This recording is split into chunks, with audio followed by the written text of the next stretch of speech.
फिर जब सूर में एक बार फूंक मार दी जाएगी और जमीन और पहाड़ दोनों उठा लिए जाएंगे, फिर एक बार ही तोड़ फोड़ कर बराबर कर दिए जाएंगे, तो उस रोज हो पड़ने वाली यानी क़यामत हो पड़ेगी और आसमान फट जाएगा, तो वो उस दिन कमजोर होगा और फरिश्ते उसके किनारों पर होंगे और तुम्हारे परवरदिगार के अर्श को उस रोज 8 फरिश्ते अपने ऊपर उठाए होंगे।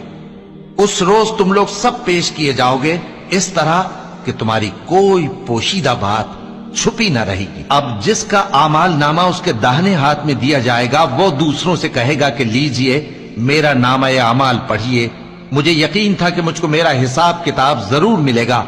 बस वो शख्स मन माने ऐश में होगा, यानी ऊंचे बाग में जिसके मेवे झुके हुए होंगे। उनसे कहा जाएगा कि जो आमाल तुम अय्याम गुज़श्ता में आगे भेज चुके हो, उनके एवज मजे से खाओ और पियो। और जिसका